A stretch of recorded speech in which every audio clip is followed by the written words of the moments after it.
Hello, everybody. Just really quickly, I wanted to apologize for the multiple delays tonight. I really appreciate your patience, and I'll see you in a minute.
Alrighty. Hello, everybody. Oh, okay. Welcome back to Forever Conscious Research Channel. Again, I would like to apologize for the long delay this evening. Multiple delays. Your patience is much appreciated. I don't know if any of you hung around or kept checking back in, but again, my apologies. So tonight, is a big topic. It's just another thing to add on the flame of fuckery, and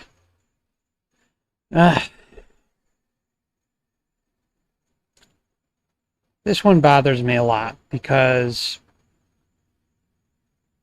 what we're dealing with is we're talking about children. We're talking about the manipulation that all of us endured growing up by the system. We're talking about the manipulation that is going on right now. We're talking about the manipulation and deception that has been going on for as far back as we have records for. Now, mind you, what we're going to talk about tonight is not new. It is very well known amongst the parasitic control system and has been for, the Jesuit quote, show me the child and I'll show you the man, till age 7. Give me the child till age 7, I'll show you the man. That quote in and of itself is 400 years old. Now, mind you, mind control of children and society goes way back, way back in terms of religion. Egypt was big on it. Obviously, the church, okay? I mean, we're talking about a structure that has been well in place for a long time. What we're experiencing now, and I say this all the time as it pertains to almost everything, yes, it looks like, we have this, version on steroids of it now, which we do. But it doesn't matter. I mean, if we lived back 1,000, 2,000 years, it doesn't matter when the hell you live. If you were, if we had past lives and in various other times, make no doubt about it, there would have been something going on to, strangle you and garner and steal your perception, steal your sovereignty at a very young age. Okay? And luckily, today, we have more, dare I say it, scientific-based research. This is, again, for all the secret societies and the mystery schools and the governments and the religions that had it back then, we have our version today. And the only way change is going to occur is on a family level, individually. Okay?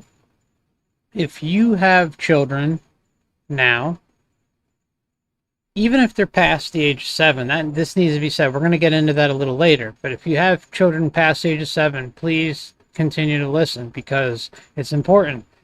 But the other aspect of it is if you have children below the age of 7, you are really in a prime position to make things much simpler. And what is this going to have if you implement positive change within your family today? What is that going to do, my friends? That's going to impact generational change within your lineage down the road. I say that with much hope, because just because we're talking about a topic that is pretty negative, I always want to make sure that we have the positive side of the coin as well. Because without it, there's really no point in me talking about this stuff. I'm not a doom and gloom channel. but I sure as hell say what the truth is with the totality of the information that I have. Okay? And this one is a slam dunk. It's just, there's no doubt about it. Okay, so what we're going to do is going to go into some clips and listen to a few of them. And then I'm going to kind of just say some things afterwards with a little bit of commentary in between maybe some of these clips, and take it from there. So, and I'm afterwards, unfortunately, because I wrote such a long description and all that stuff is in there, just to give you guys a heads up, I'm going to leave a number of sources, but I cannot leave them in the description tab. So what I'm going to do is I'm going to pop them in the comments section, but it won't appear till after the video. I'll try and also list them at the end of the video too, and you can go and look further on your own, because this is a topic that, again, I tell everybody who comes here that, you know, my channel should only be a stepping stone for you proving this stuff to yourself. And I'm going to give you some resources that you can take after the show and you go and research on your own. All right, so let's get into a couple clips. Just be one moment here.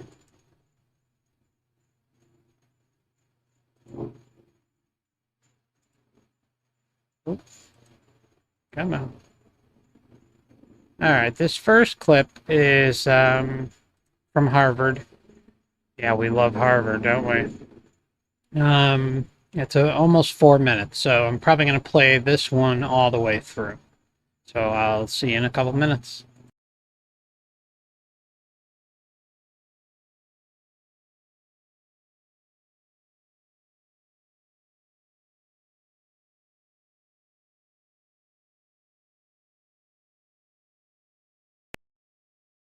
The healthy development of young children in the early years of life literally does provide a foundation for just about all of the challenging social problems that our society and other societies face. What we're learning, not just from behavioral and developmental research, but also now from exciting developments in neuroscience and molecular biology, is how much early experience from birth, in fact, even before birth, how much this experience literally gets into our bodies and shapes our learning capacities, our behaviors, and our physical and mental health. Learning capacity, behaviors, and mental health. Think about that. You're born into this world with this parasitic insanity of a control structure that was inherited by your parents and your parents' parents, and everything is learned. You go to school, you have family indoctrinated, you have teachers indoctrinated, you have everybody else indoctrinated within this whole system. Their perceptions have been managed this entire time. Well, how do you think it's going to turn out? From exciting developments in neuroscience and molecular biology, is how much early experience from birth, in fact, even before birth, how much this experience literally gets into our bodies and shapes our learning capacities, our behaviors, and our physical and mental health. The brain is basically built from the bottom up. First, the brain builds basic circuits that are responsible for basic skills, and then more complex circuits are built on top of those basic circuits as we develop more complex skills. Biologically, the brain is prepared to be shaped by experience. It's expecting the experiences that a young child has to literally influence the formation of its circuitry. It's built into our biology. Literally influence. It's built into our biology. Now look at the top of your screen at the topic of the day. What does it say at the very first sentence? It says at the end, human body design flaws. And again, I'm going to down the road. I did a video a while back on the human body design flaws. It was a spur of the moment thing. I was in my car. It's only about 6-7 minutes long. I'm going to redo that video, okay, because I have a lot to say on this.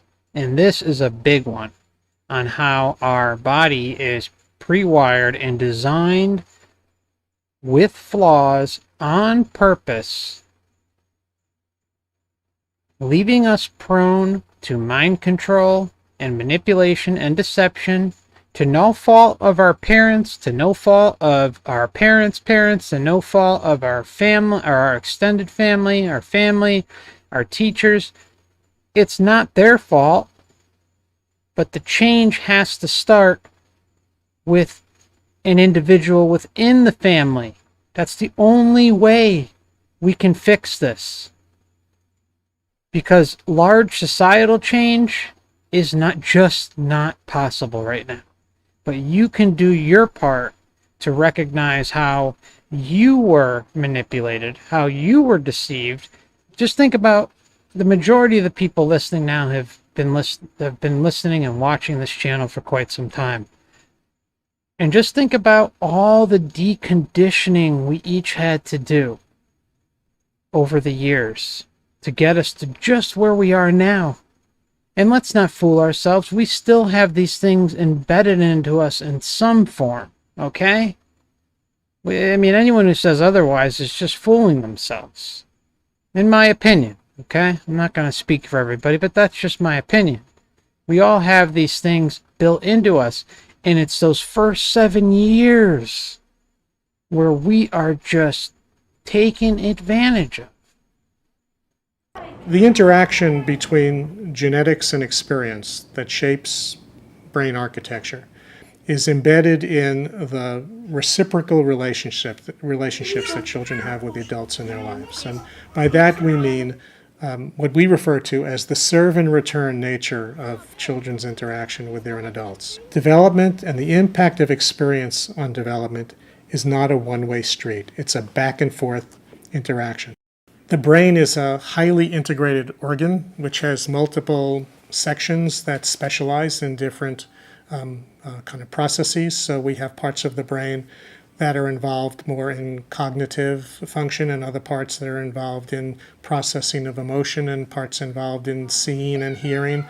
So if a child is emotionally kind of well put together and socially competent, that will affect more positive and productive learning.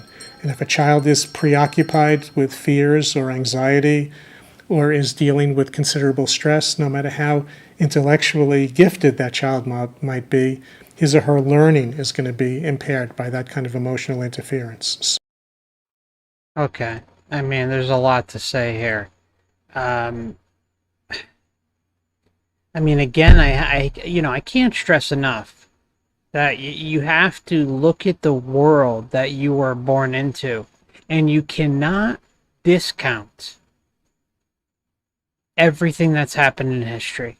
All the insane scenarios of governments and religions and politics and just all of this mess, okay, that has been here again. I can't stress this enough, for as far back as we have records for. This cannot go just, I can't just go, oh, la, la, la. I'm just going to throw my head in the sand and act like it doesn't exist. No, it doesn't work that way. When you want truth, when you desire truth within you, my friends, you take the good, you take the bad, you take the ugly, and you take everything in between. There is no mopping the floor with love and light, rainbows and unicorns, and just la la la la la la, it's just, everything is just perfect. That's just fooling yourself. There's a lot of people who recently subscribed. I don't know where they came from, and I'm happy that you're here. But I just want to be very upfront that I'm brutally honest, but everything I say comes from compassion and love and empathy for the atrocities that are happening to the human species. And what I'm trying to convey to those who are new to the concept of the Matrix Reincarnation Soul Trap is that all of this, everything, all the insanity from the body to the outside is all done on purpose. It's all this way for a reason. So when we talk about healthy development in the early years, and particularly when we talk about preparing children to succeed in school, we cannot separate cognitive development from social and emotional development. You can't have one without the other. No, you need a healthy child that is in tune, in a good environment, good surroundings. Until, a good chunk of people walk into parents that love them and care for them, but there, of course, are plenty out there that don't. But what happens? What happens? Remember, you go to school. You're thrown in this indoctrination system. You're thrown into religion, maybe. What about that? You're around all these other energies who are focused in on that same indoctrination. And it's a revolving door, generation after generation. All development builds on what comes before. So when children experience stable, nurturing relationships, it fosters the development of healthy circuitry. And when children experience uncertainty or instability or abusive or neglectful relationships, it literally disrupts the circuitry and the brain's architecture as it's being built. Over time, this has a wear and tear effect. And the more stress you have, the more causes of stress, and the longer your stress response, the more likely you are to have a whole range of problems. Okay, I just want to rewind this part and just read this because it went by quickly. So we have levels of stress, positive, brief increase in heart rate, mild elevations in stress hormone levels. Yellow is tolerable. Serious, temporary stress responses buffered by supportive relationships. Toxic, prolonged activation of stress response systems in the absence of protective relationships.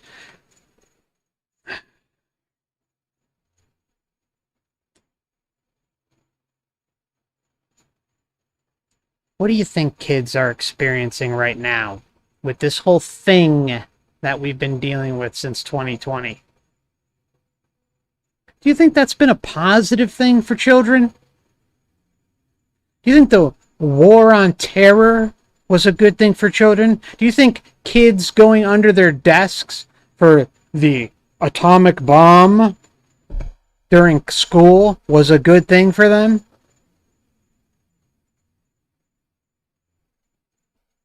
Those are just a few examples. And that's just what? Not even 100 years right there. All the wars, war after war, on television, on the radio, on the newspaper, parents talking about war, parents talking about this, parents talking about that. And what's happening? The child is there like, boo, just a sponge for this negativity that is being received on the outside of the home. That's not, it's coming from outside. And who's initiating that outside influence? Certainly not the parents, because it's the parents are being fed that information, but the parents are victims of this shit too. Again, you cannot discount the intergenerational thing going on here, how everything is passed down, how everything is a cascade effect. The only way to fix this is at the base level within the home. It's the only way. There's no one here in this chat that's going to go out and fix the world. Fixing the world starts at home. That's it. It's the only control that you have in this situation. Stress response, the more likely you are to have a whole range of problems later on. It can affect the immune system. It can affect the cardiovascular system. And this is why excessive, prolonged stress early in life is associated with a higher prevalence later, not only of learning problems and behavior difficulties, but also physical and mental health problems. Because the brain is optimally flexible and plastic early in life, but as it develops its circuitry and refines its circuitry, it loses some of its flexibility, which is why intervening early is so important, because as we often say, when it comes to brain circuitry, it's better to get it right the first time than to try to fix it later. It's better to, get to it early than fix it later. So easy to say. So easy for me to get in front of a podium and say that. You're not going to hear someone at Harvard, a system-sanctioned organization, a system-sanctioned education indoctrination center, come up and say to you that, maybe it is, the whole bullshit that's being consumed on the exterior, all of the living conditions that one is cast down into, generation after generation. I'm going to keep saying that because it's really important to stress that. Okay, we're going into the next video.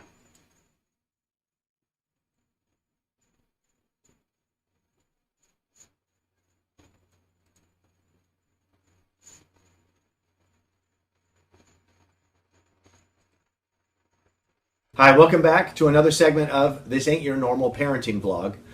We've got Bruce Lipton coming up again, and he's talking about the first 7 years of life and how crucial they are in enhancing your child's future. Now, as every parent, we all want our children to thrive, but this world, let's face it, it's becoming more stressful. It's moving ever so fast. And what is it we're going to do that's going to give us that leg up? See, that's honesty right there. That's honesty. More stressful. It's always been stressful, but that's honesty. Dr. Bruce Lipton talks about that in this short segment. Here he is coming up next. The first 7 years of a child's life, actually starting in the last trimester of pregnancy, the developing brain of this child is functioning in theta, which is hypnosis. What it sees or hears, it downloads and knows. No consciousness. Consciousness is not there, and consciousness would be really great to be there, because if we were getting a bad download, consciousness would say, no, I don't want that one. But the reality is there's no consciousness, so whatever's being downloaded is being downloaded. There's no criticism of the download by conscious mind, because it doesn't even exist. And here's where the problem comes in. Why do we download it? Number one is the idea is if the child was born and it was conscious, let's say it could speak. Let's just say a child could speak the moment it's born. So it's coming out of the birth canal and we go, oh, wow, welcome to our world. Tell us something. And the baby who was just being born looks around and goes, I don't know anything. I just got here. So the point about it is this. In order to bring the child into the community, we first have to put programs in it, just like we did with the iPod. I cannot make a playlist if I don't have a download. I cannot be conscious if I don't have anything to be conscious of. So the brain operating in theta for the first 7 years is a state of hypnosis. To do what? Record behavior by observing other people, especially our parents, then our siblings, and then the community around us. The point is simply this. The first 7 years, we are downloading behavior. From who? From where? Other people. I go, why is that relevant? Well, if they had bad behavior, we just downloaded it too. And all of a sudden, I'd have to say, do other people's behaviors answer your wishes and your desires? Maybe you want something different than they do, but they have a behavior to get what they get. What's the point? The programs that we download in 7 years are a guide to get us off the ground. So when consciousness kicks in at age 7, consciousness has programs to work with. If there are no programs in the subconscious mind. If there are no programs in the subconscious mind, do you see how this meat suit works?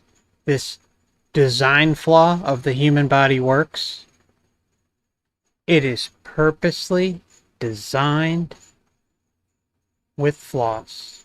I know a lot of people don't like hearing that. I don't like acknowledging it. I don't like it, okay? I'll be the first to say it. But there's a reason for it. And that's towards the back end of the conversation. And that's about the reincarnation soul trap. Because as long as the system has a streamline going through with the body, and when you cross over into the astral realm and deal with the bullshit going on there, and that's a whole nother topic in and of itself. But these two things converge and meet together and leave us where we are today. And this system will continue to thrive flawlessly until we stand up and say enough is enough.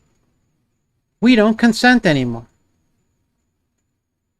But that's going to take a long time. We'll be long dead before that's going to happen, my friends. We'll be long dead. We have control of our path in the afterlife. We don't have control of large societal change in this moment. And I'll leave it at that. Consciousness kicks in at age 7. Consciousness has programs to work with. If there are no programs in the subconscious mind, then consciousness can't think of anything because there's nothing to work with. It's like a computer. You got nothing in it, you turn it on, you can't do anything. You have to put some programs in it, then you can do something. 7 years downloading programs without filtering those programs. Once consciousness kicks in, then the conscious mind can use these programs to create the character of life. And I say, why is this important?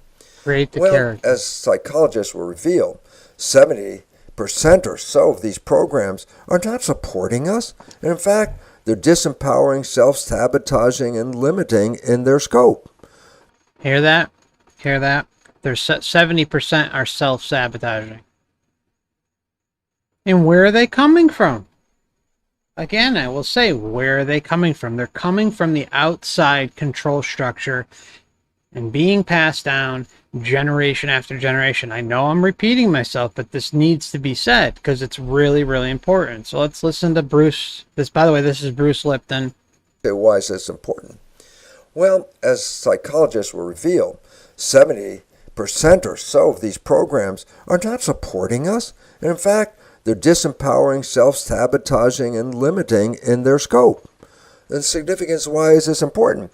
Because if I try to operate a life from my downloaded programs, does that mean I can be successful? I say, wow, it depends on who downloaded your programs. The more negative programs you receive, the less likely you're going to have a wonderful life. The more struggle you might as well imagine getting because you have to overcome the negative programs.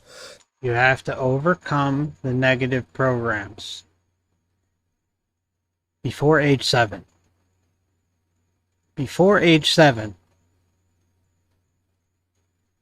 So we are trapped into these paradigms of running these subconscious programs that we got from other people that don't necessarily even offer what we want in life. Well, this is trapped into these paradigms of running these subconscious programs that we got from other people that don't necessarily even offer what we want in life. Well, this is the significance behind Max Rhymes' books. Is because they are given an opportunity to see those behaviors that encourage health, happiness, and joy in the character and quality of their lives. It's a teaching aspect that teaches good behaviors, good manners, understanding of living in health and happiness in their world. Now, I just want to be clear, I've never read this book. I'm familiar with the parties involved, Max, and I know Bruce. We'll get to him in a little bit, but the point is the information I'm sharing today is important, but I'm not by any means sitting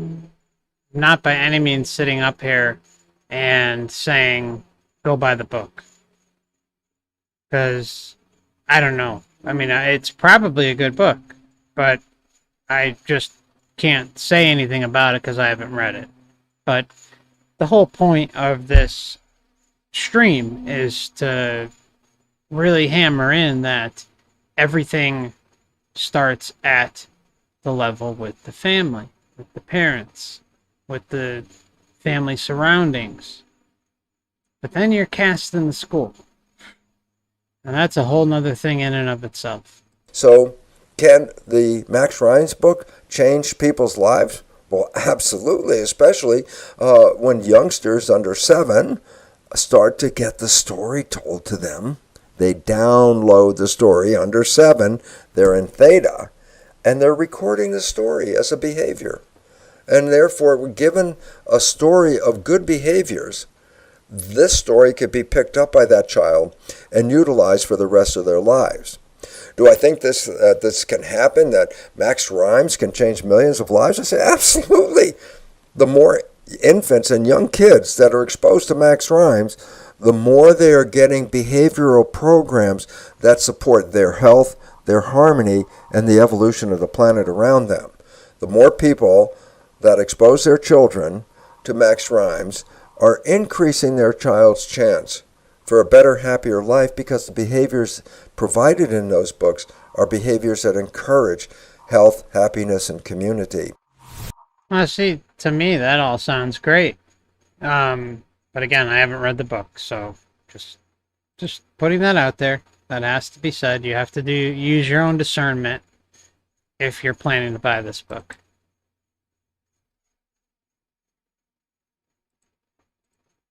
All right, so we are heading into the second clip with Bruce Lipton. This is about, I believe, a study of 2-year-olds and child development. And it's a short clip. It's only about 3 minutes. Oh, sorry about that. Welcome back to another segment of This Ain't Your Normal Parenting Vlog. Coming up, we've got a cellular biologist and the world's leading authority on epigenetics. Now, maybe they call him an epigeneticist. I don't even know. But I asked myself a question. I thought, well, why don't we have a pediatrician on or a child psychologist on, folks that we talk to on a regular basis regarding our children? And it boiled down to this. A cellular biologist understands at the cellular level on how the mind-body stay connected and can stay in harmony. Take a look at the study he talks about, how just a toddler infant at just 2 years old already understands the difference between good and bad. It's coming up right now. Most important is that children know the difference between good and bad by around age 2. There's a very interesting research where they showed infants around age 2 or so a little puppet play. And there was a hill, and there was a little ball rolling, trying to get up the hill, and it would start, and it would try to get higher, and then get higher, and finally we get high, and then come over the hill, and that's how it got there. Then they showed not only the little round ball that was going up the hill, but they showed a square. And the square was really neat because as the little ball was trying to roll up the hill, the square came behind it and pushed it and helped it get up the hill. So basically the child saw the square as, it was helping the round one get up the hill. This third play is the round one trying to go up the hill, but this time there's a triangle at the top of the hill that's pushing the round one back down to the bottom of the hill. And guess what? After the end of these plays, the experimenters put the triangle in front of the infant, and they put the square in front of the infant. You know what? The infants would select the square to play with, but they would shy away from the triangle. What was the meaning? Even at age 2, they could see that one was helping the other, and the other one wasn't helping at all. And they picked the one that was the helper. Even an infant already can see the quality of working in harmony and supporting each other. Well, this is Okay, that's all fine and good. But what he's leaving out, that I will add to the point here, is that all of us have fucking been here before. We're not stupid. We're just in these little bodies, and we're not really capable of doing all the adult type stuff. Okay? But we've been here before. We've been here probably so many times that it would make you sick. Okay? And I'm not going to say that for certain, but I know how I feel about this situation. And I feel like I've been here a long, long, long, long time. So wouldn't it make sense that even though our memories are wiped, that the control structure, when we are in our pre-birth planning, picking out our lives, picking out our geographic location, picking out our parents, picking out our future jobs, potential jobs, things of that nature. That, yeah, I mean, the system is going to give you a little carryover from the past life about basic common shit, but nothing that's going to get you the hell out of here. That's my point. And I know I freaked out there, but this is so important. You have to understand that we are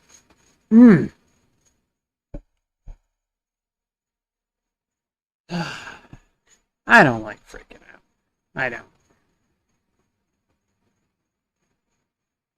But again, especially when it comes to children, I get extremely fired up. And considering how important this topic is, I think I've held my composure pretty well till now. So let's continue. I apologize. Significance behind Max Rhymes' books is because they are given an opportunity to see those behaviors that encourage health, happiness, and joy in the character and quality of their lives. It's a teaching aspect that teaches good behaviors, good manners, understanding of living in health and happiness in their world. So, can the Max Rhymes book change people's lives? Well, absolutely, especially when youngsters under 7 start to get the story told to them. They download the story under 7. They're in theta. Download. He's using the word download, and we've used that word many times here together on the channel. Download, because what are we? This is a biological computer that we are in. Our spirit, the soul, mind, body, spirit, soul are all interwoven into this in a duality. Inside of a duality. In a materialistic realm. And they're recording the story as a behavior. And therefore, given a story of good behaviors, this story could be picked up by that child and utilized for the rest of their lives. Okay. So, next what I'm going to read is I'm going to break down, unfortunately, guys, I am sorry. It's not that long. It's only, I don't know, maybe a page and one, two, I don't know, maybe like 2 pages I'm going to read. I really wanted to get this up on the screen, but I tried and I tried and I tried and I tried earlier today, and for some reason, of course, the browser extension isn't working and this damn laptop's overheating. I mean, I'm gonna have to make do with what we got. So I'm gonna just skim through this really quickly, and I will put up the link afterwards. But it's really important to know at least the delta phase between the birth and 2 years old, and then the theta phase, which is between 2 and 6, and then the alpha phase, which is between the ages of 5 to 8. Okay, and then we are going to go into another video clip. And then afterwards, I'll say a few more things, and then we'll open it up for any questions and comments that people would like to share. So this is titled, Understanding the Brain Waves of Your Children, written by Amanda, I'm probably going to butcher this, Gachot. I apologize, Amanda, if for some reason you run across this video. Okay. The role parents play in the programming years of their children is crucial, and many parents are unaware of what a crucial impact they can have. I wish I had understood how the brain works when my kids were tiny. I would have done so many things differently to what I actually did. Though for you, having this information at your fingertips now will reap rewards for your little ones for the rest of their lives. Having this knowledge and then applying it is truly the best gift that you can give them. Between the ages of 0 through 7 are our programming years, just like the topic of the day says. During these years, our children will spend most of their time in alpha and theta brainwave cycles, which is the same state that a person is in when they are in hypnosis or meditation.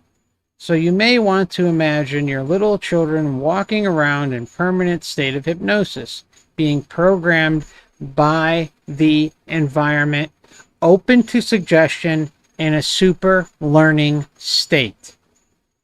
These are the years when we take on beliefs about ourselves and life, and many of these will remain unconscious throughout the rest of our lives. Though they will show up in our behaviors, our achievements, our goals, how we choose our friends, our life partners, and so on. If you think about it, every belief that you have has been put there or suggested by somebody else. Remember, suggested by somebody else. You now, as a parent, will play a crucial role in these programming years of your children. Let's look at each of the different brainwave cycles. So we're going into Delta. Between birth and 2 years old, the human brain functions primarily in the lowest brainwave cycle. That is 0.5 to 4 cycles per second. These are called delta waves. Adults in deep sleep are in delta, and this explains why a newborn usually can't remain awake for more than a few minutes at a time. Even at age 1, awake more often now, they still function primarily from their subconscious mind. Subconscious mind. What is that? That's the quarantine zone. You know, that's the zone up there that, you know, is running on autopilot as you walk through your conscious life. At this level, there is very little critical thinking or judgment taking place. There is very little critical thinking or judgment taking place. Very important. You may have heard of some people who are able to have operations with no pain relief whilst feeling no pain. They are in Delta. Also, while still in the womb, your baby is receiving its programming in this state. How a newborn baby knows how to copy your features when you smile, which is crucial in it building a rapport with its careers to aid in its survival outside, comes from a program download while in this state. Now we're moving on to theta. These wave frequencies measure 4 to 8 cycles per second and are, predominant in children aged 2 to 6. Children operating in theta are very connected to their internal world. They live in the realm of imagination, daydreaming, and still not able to show signs of critical, rational thinking. This is a super learning state where the child is open to suggestion. These children are likely to accept what you tell them is true. People in hypnosis and animals are also in this frequency.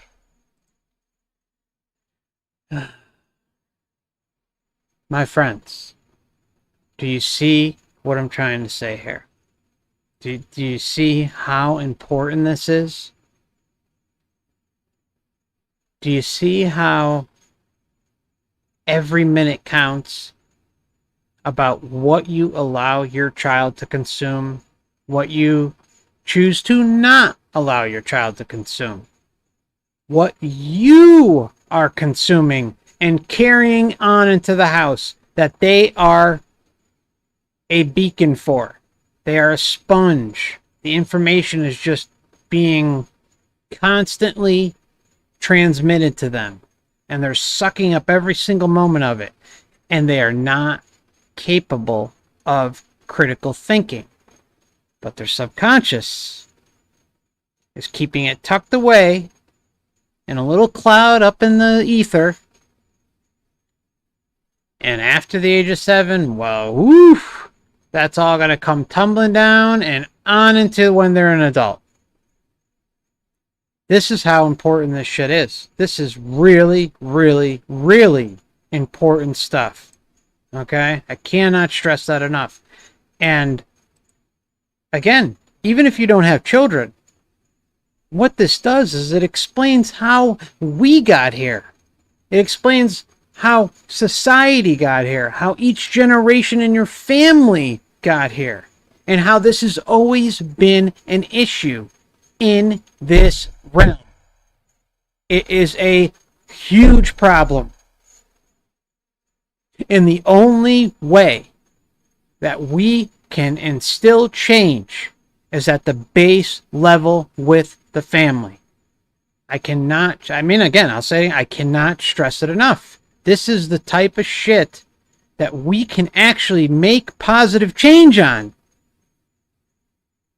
You're not going to go down and mow down the government. You're not going to go down and mow down all this other shit out there. What's that going to do? You're still going to come home and you're going to have a child who's indoctrinated. What's that going to do? All right. Let's continue. All right. Alpha. Between the ages 5 to 8, the brain waves have changed into an alpha frequency. 8 to 13 cycles per second. This is the point at which the analytical mind begins to form. Children start to interpret and draw conclusions from their environment. From their environment. Still, though, the inner world of imagination tends to be as real as the outer world of reality. Children in this age group tend to have a foot in both worlds, using both left and right brain hemispheres at the same time. People who meditate or who are in light trance are in this frequency, which is peaceful and relaxed, though alert with powerful ideas and inspiration. This is a great state to be in when brainstorming, creating ideas, or learning. Schools should take note. Kids learn when they are relaxed and having fun, not when they are stressed. Not when they are bombarded with bullshit. You know why school is structured the way it is? School is structured the way it is because it's an indoctrination system. It's getting you prepared for the bullshit after when you turn 18. That's the whole purpose of its existence. It's not because they care. It's not because they want you to advance and be smart and this and that. You know what they think of us? They think of us as, quote unquote, as the Russian defector said, useful idiots. That's what they think of us. That's what they label society. They want you just smart enough to be able to hit that button in the factory. Just smart enough to hit the gas pedal to drive the taxi. Just smart enough to write out that paper for accounting. I can go on and on and on. It doesn't matter. You get the point. They want you just smart enough. But they want you just dumb enough where you're not going to question anything. Where you're going to just be we're going to be Frankenstein. You know, that's what they want. And what does our education system prove? That's exactly what is going on. I mean, let's call it what it is. Let's not, again, we're all about being honest there. We're not about, bullshitting and making people feel good. We're about solutions, real solutions, and honesty and truth. Okay, the beta. This is going to wrap it up for this section. We got about 3 paragraphs. From ages 8 to 12 and onwards, brain activity increases to anything above 13 cycles per second. This is the world of conscious, analytical thinking. The mind is awake, focused and alert, and is capable of logical thinking. Adults spend most of their time in this cycle. So as you can see from the above, a crucial time in helping our children install positive beliefs about themselves is between the ages of 0 to 6. What would we like them to believe about themselves and life in general? This is the time to install positive messages, as they will be accepted as true. Comments like, quote, "Your sister is smarter than you. You are so clumsy. Big boys don't cry," will have a huge impact. One of the biggest tools that you can give them is powerful, positive, and healthy belief systems. The most limiting beliefs that I see turning up with my clients in later years, time and time again, are those like, quote, "I'm not good enough. I'm not deserving. I'm worthless. I am unlovable," end quote. These beliefs have been installed typically between the ages of 0 to 6, and in most cases, unintentionally by well-meaning parents. Remember that a belief system starts as just as a thought. It's simply a thought that you keep thinking it's just a thought that you keep thinking and keep thinking and keep thinking and practicing.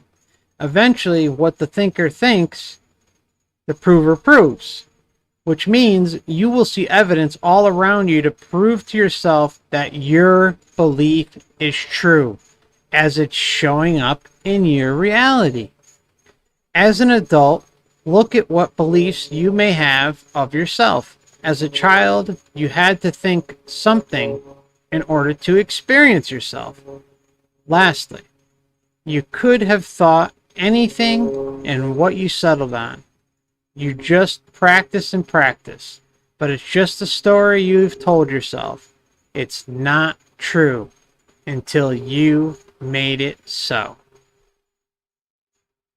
I mean, the article is beautiful.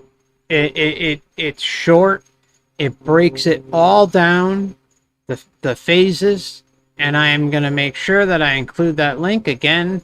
The description tab is all out of characters, and I can't put anything else. So what I'm going to do is, again, for anyone listening, I will make sure to pin everything in the comments section. So if you want to go and read this for yourself, it will be available to you, along with many other links, including some of the raw videos that we played. Now, there is one more video to play. And this one, the volume was a bit low, and there is a translator in it, but I am going to do my best to skip past the translation pauses. You know, I didn't have time to edit it, so you're just going to have to deal with it. I'm sorry. But it's a really good breakdown by Dr. Nicholas Dimitri. And the total runtime on this one is about 9.5 minutes, little under 9.5 minutes. And so let's get into this one. And then afterwards, if you have any questions, comments, we can, I'll scroll back a little bit in the comments. We can talk for a little while, and then we'll wrap it up from there. So I hope you're enjoying the segment so far. If you are, please consider hitting the like button so we can get this video out to more parents, more family, more friends, more people, random people on the internet. This is a really, really important topic that can help, truly help people. But the problem is we are born into a society where if you don't go searching out this type of information, you're never going to freaking know it exists. So if you don't know it exists, what good is it to you? You're not going to learn it in school. You're not going to learn it in your textbooks. You're not going to learn it on the news. And if they do put it on the news, it's not like they're screaming from the rafters and telling you, oh my God, this is your formative moments for your children. Take advantage of it. Blah, blah, blah, blah, blah. No, they'll put up a, couple minute segment and put it out there, and maybe a few thousand people, 1 million people will see it once and be like, oh, okay, next story. Because what are we? We're a instant gratification society since the internet's come around. What's the next story? What's the next story? What's the next story? And it's just, humanity's on autopilot. Even if the news does, on the very rare occasion it happens, puts out something of value, you're just going to gloss over it. When in fact, if they do cover something like this, it's the most important topic that can pertain to you and your family. And learning about yourself. It doesn't even matter if you have kids or not. You're learning about yourself here, my friends. You're learning about what occurred to you as a child and how it impacted your teenage years, your elementary school, your middle school, your high school, your college years if you went to college, on into your adulthood until you deprogrammed yourself. And even then, like I said earlier, everybody has their programming still. This is deep-rooted shit. This is not some fly-by-night thing that you can just throw over and it's out of here. No, it takes a lot of work. It took me years upon years, and I freely admit that I know there's something out there in my subconscious ringing around that I haven't tackled yet, and I'm okay with that. There's nothing I can do about it, but the whole point is that you realize how this all went down and why things may have unraveled the way they did throughout the years in your life. That's all. It's just, it's a reluctant acceptance to some extent. Okay. So, now we're going to Dr. Nicholas Dimitri. If I can get him up here. There he is. The good old doctor. Alright, so I'll do some short commentary in between, and afterwards, like I said, we'll have a short Q&A and comment reading. So hold any comments till the end, and if you don't mind, just putting a question before your comment when we get there. Thank you. Where are you? There you are, Doc. Oh. So the theta brainwave states at about 4 to 7 hertz is a little faster than delta. And this is a awareness, it's a rich imaginative awareness.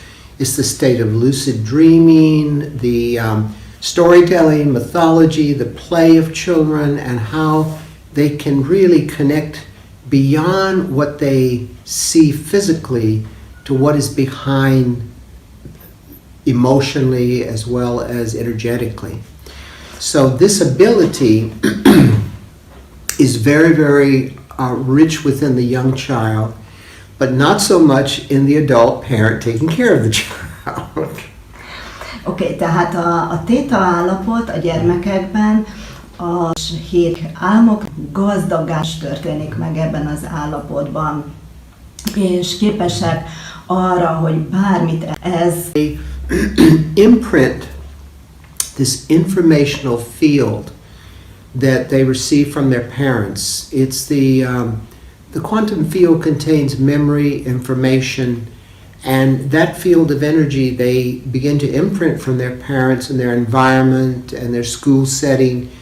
See, the imprint comes from the parents, the school setting.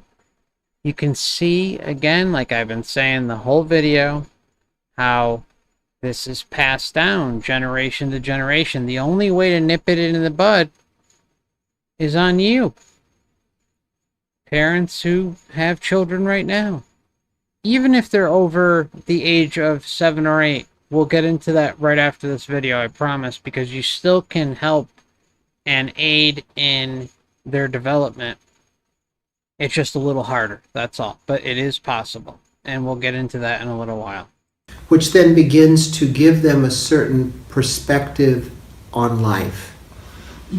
A gyermekek viszont elkezdik a környezetüknek a lenyomait, és egyfajta a theta state a környezet által.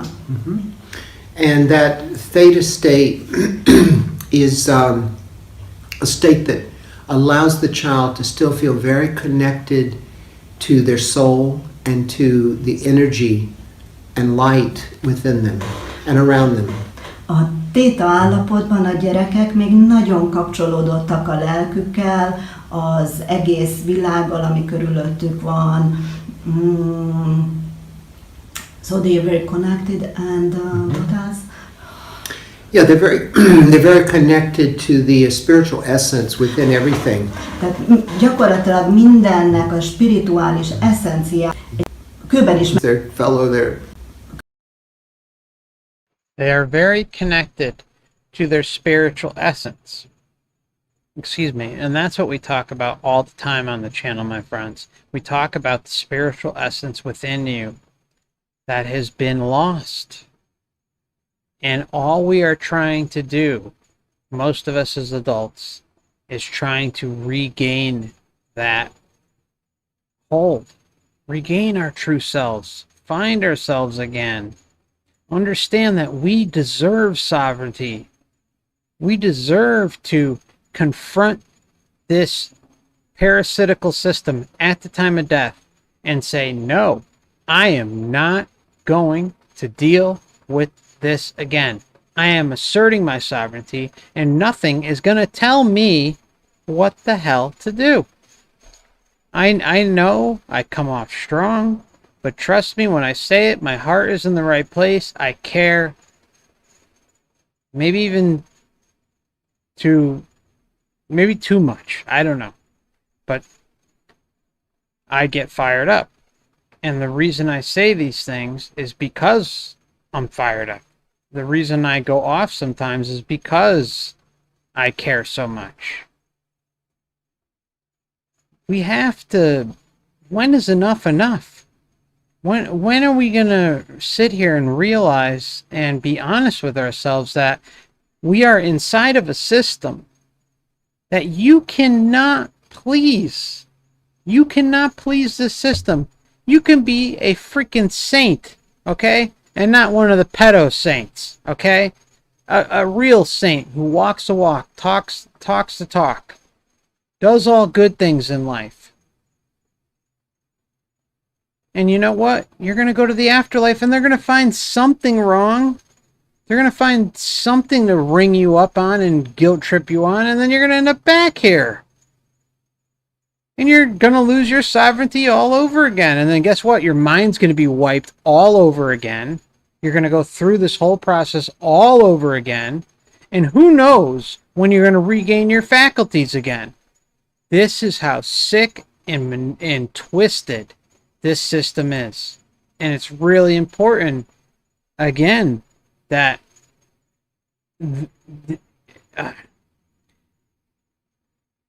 helping children at a young age is the best thing we've got. It's the best thing we've got. Kőben is megtalálja az életet. Not just the animals, the pets, their parents, their siblings, but even inanimate objects have a power, have a presence for them. Tehát nem csak az élő dolgokban, nem csak amit mi. Now, from an adult state of consciousness, we look at this oftentimes as, oh, it's just magical, it's play, it's imaginative. But to a child, it's more than that. It's a real experience. It's a direct experience, oftentimes in their hearts of life. A felnőtteknek ez gyakran csak valami fantáziája kapcsolódottak mindennel. And as the child grows and goes through the typical, the traditional educational process, and they gain more, their focus is more on achieving goals, getting things done as we do as adults in an extreme way.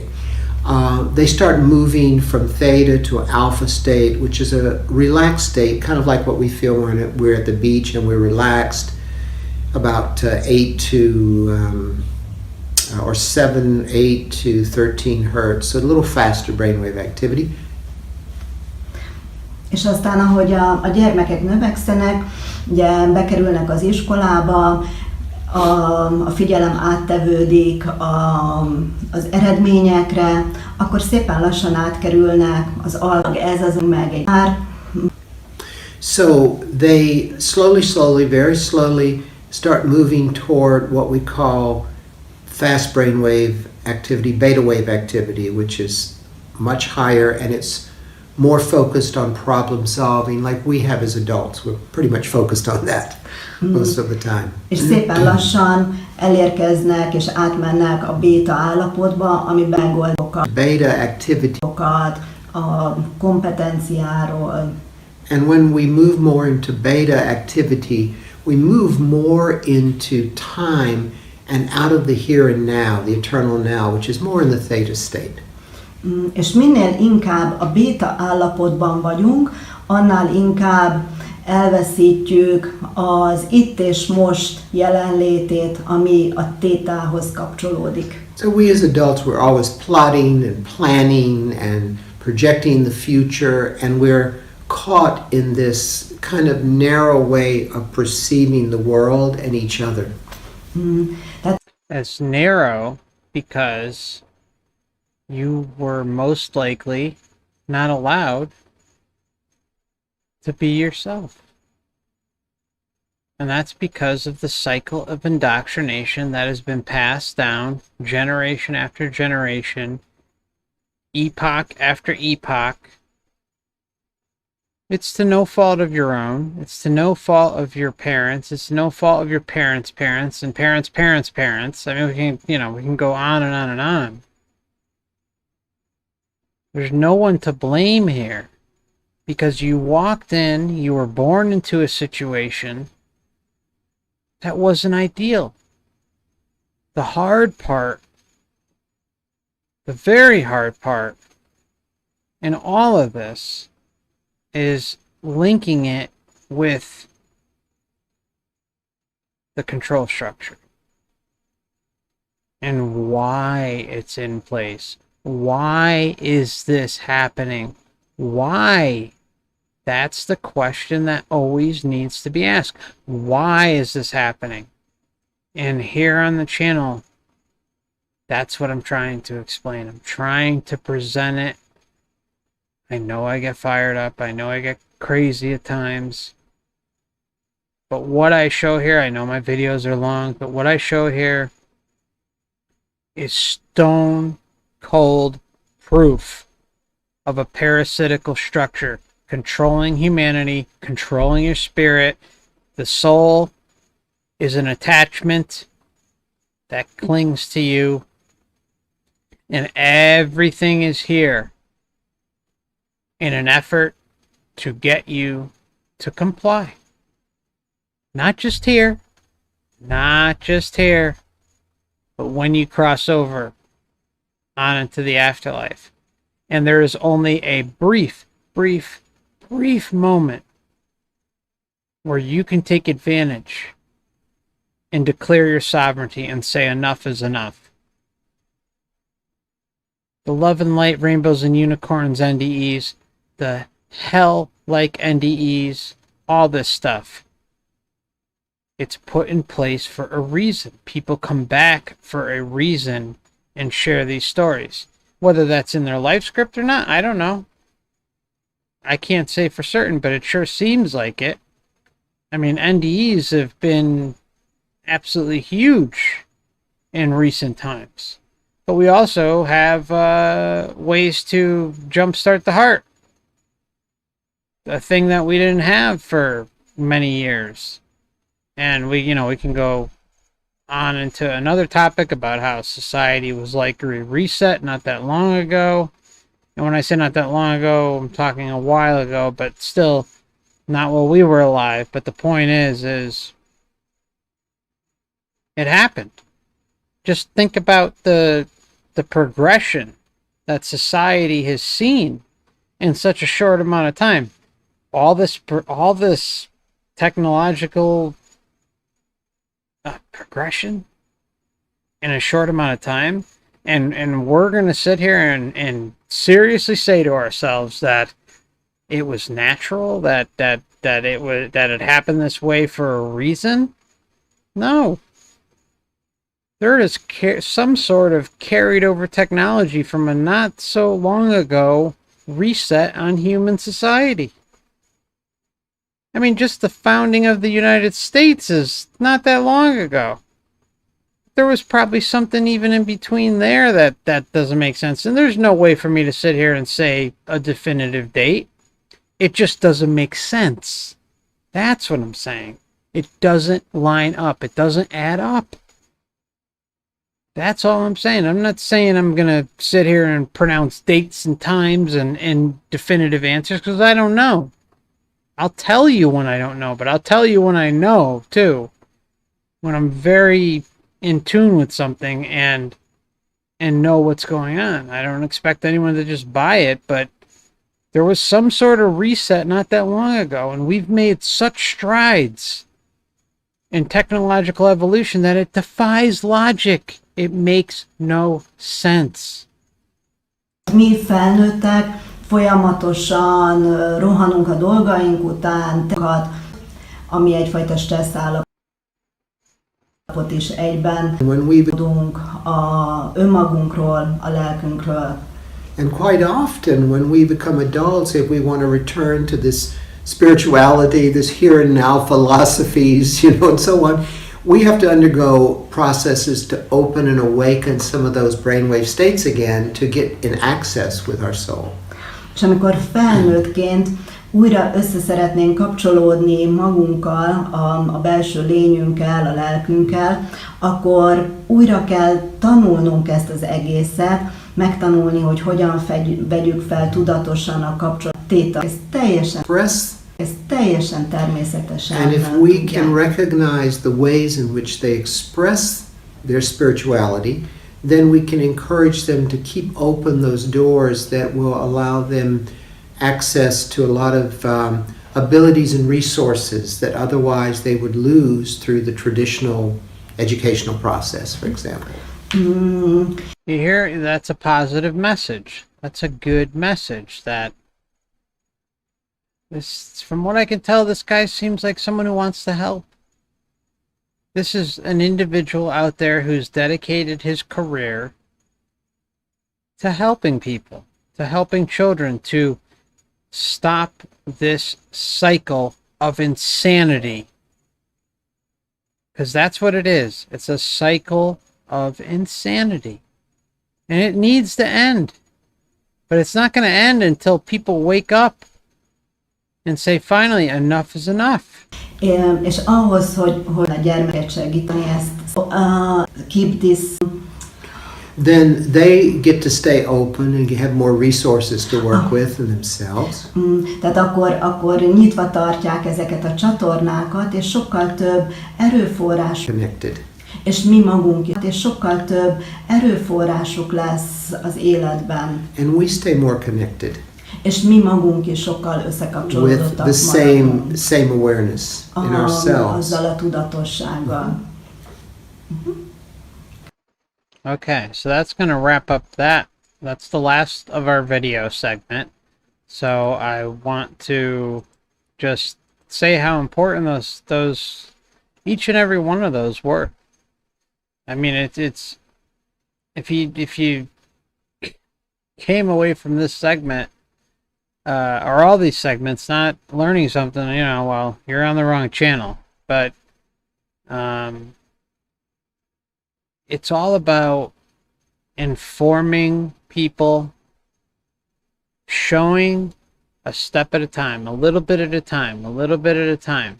Now, again, I know my videos are long. Most of them are long. But they're long because they're just packed with information.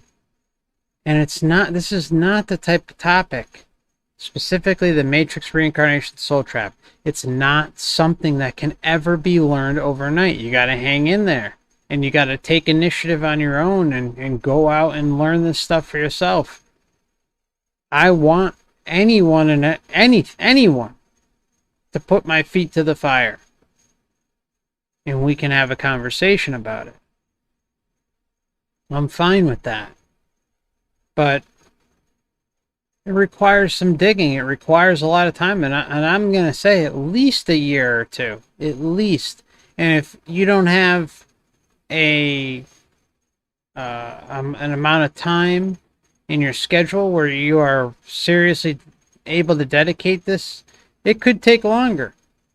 Because it's not something you just kind of weasel your way into and say, oh, well, it seems right. But no, it takes time. That's all. It just takes time. It took me years. Like, I've known about it definitively for quite a while. But I didn't feel comfortable really, really going in depth about it until fairly recently. I mean, you can look at my video history and tell that it took a while for me to get to a point where I felt comfortable sharing this information and explaining to people that, yes, we do live in this reincarnation soul trap, and it's because we consented to it. We agreed to it. But the deck is so stacked against us, it's insane. There's almost like, I mean, look, we have 36 people watching tonight. That's awesome. But I mean, think about how many more people deserve to be aware of this information. And then what's going to happen? For the hordes of people out there who aren't going to learn it, not going to be aware of it, not even going to know it exists, not even have this, bubble dropped on them, this little nugget of information where they say, oh, well, maybe that's what's going on. Let me look into this. Most people aren't even going to know. And that's not fair. That's not fair. So the deck is stacked against us in so many ways, my friends. It's disgusting. It's absolutely sick. It infuriates me. Okay? I'm not going to flip out. I'm not. Okay. All right. So I'd like to open up this segment for any questions, comments, things like that. So feel free to pop up any questions you have, and what I'll do is dig through the comments a little bit. And oops, what did I just do? All right. While I'm at it, I saw that T joined as a member. I want to welcome T. Thank you so much for joining the Last Timers Club. And anyone interested, you can hit the join button and see the different levels available. So welcome. All right, so let me go through this here and see what we got.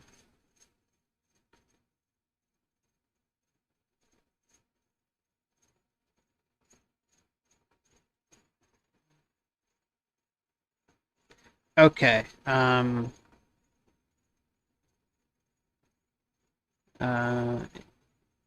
Andre? Okay. If the system can wipe our memory, why do you think it cannot force us to reincarnate again without asking our will on the other side? I've seen NDE when the light takes the soul immediately at a dying moment. That's an awesome question. And I can completely rap with you about this one, my friend. What I've noticed with those types of NDEs, it really seems there is this segment of near-death experiences where we are just lacking information. And it goes across the board with a lot of NDEs, okay? And oftentimes I see that we're not getting a clear picture on the belief systems one held leading into the NDE. Okay, because mark my words, the mind wipe exists in NDEs. The memory wipe exists in NDEs. How many NDEs have we probably read and watched and listened to where they talk about, oh, I was all knowing, I had the answers to this, I had the answer to this, I have a mission, I have that, but then they come back and they have no clue. They don't know. And I'm not crapping on people at NDEs. I empathize. I empathize. You had an experience, and my heart goes out to you that you went through all that. But there's always something lacking in terms of information. And most of the time I find it to be, what were the belief systems leading up to the NDE? What molded that NDE to turn out the way it did?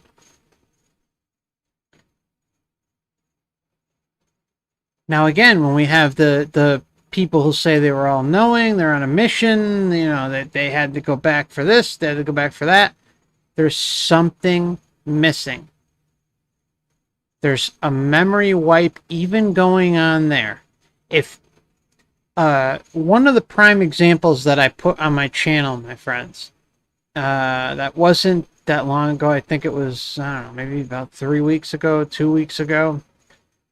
It was a near-death experience of a man named Tony, who got struck by lightning, okay? Now, what happened with Tony is he was at a phone booth, and a storm rolled in, ends up getting struck by lightning. And there is this moment in Tony's NDE, and there are other NDEs like Tony's, not saying it's lightning strikes, but there are moments in these NDEs that you can see for yourself. If you consume enough of them, you start to see these particular moments in certain NDEs. I have to stress that, in certain NDEs, where at the beginning of the near-death experience, in Tony's case, he's struck by lightning, and he leaves his body, and he has no emotion, no love, no nothing. Okay, he's just neutral. He's just Tony. He's just pure existence. Pure existence. Then Tony goes up, I think, this staircase. And what happens to Tony? He runs in, he sees this blue light. It's giving off a loving vibration. Okay? So Tony goes from not having love, not having emotion, not having anything, just being neutral, just existing Tony, to confronting a blue light of love. The blue light love bomb. Okay? In this case, a lot of times it's white. We know that. Okay? Or could be golden. All right? And then Tony is sent on this whole adventure, ends up back here, given gifts to become this classical concert pianist, which is incredible. It's incredible. I mean, you should hear his music. This was not something that he did, but he was given a gift, came back, told his story, was able to really rough it out for, I think, 4 or 5 years, if I recall, and became this incredible pianist. How do you look at that? You can't look at that any other way than, okay, Tony was in a natural state. It's just the equivalent of me standing outside your house, okay? You walking outside your house, not having a care in the world, and I come up and I just stab you in the stomach. All of a sudden, you're going through a range of emotions. But had I not been in that situation, had I been outside, down the street, doing something else, you would have been going about your day just as you would have gone down your day. But it doesn't necessarily, again, take away the love, take away the hate, the anger, the goodness, the kindness, the compassion, all the stuff, okay? It's just you down to a base existence. You walk outside the door and you're totally fine. Everything, you're just going to work, okay? And I come around the corner and I ruin your day by stabbing you. I mean, what's going to happen? Then you're exerting emotion. You're exerting a feeling, an emotion of pain, of possible death. It's just, I know it's an extreme example, but I'm trying to get across just how in Tony's case and how in a number of other NDE cases, it's not until they interact with something that things change, that love is initiated, that a hell-like experience is initiated. Something happens. And for the ones that just, boom, automatically jump into this phase where it's like a hell-like experience or this or that, there's something missing. It's not a big percentage either. It's on the more smaller percentage scale of NDEs that personally I've noticed, okay? But you see this transition period from no emotion, no love, no hate, no anger, no happiness, no this, no this, just pure existence, to a sudden interruption by something, and then all of a sudden everything changes. All of a sudden they're sucked in. But what are they doing? Tony's case, he sees the blue light, he gets sucked in. He just feels this overwhelming love, is driven by it. And then it just, all this stuff unfolds. But Tony consented to it. Tony consented to go up the stairs, towards the blue light, initiating him. He agreed. He consented. And that's what I keep trying to explain on this channel, is that consent is everything. It's the whole bowl of wax. If you are pronouncing your sovereignty, denying consent to the illusions that come your way at the time of death in the form of your loved ones, such as it's always deceased. Although there was an interesting case I just ran across, which was very rare, where I'm going to do a commentary on that sometime later next week. But I don't want to verge too much off topic. But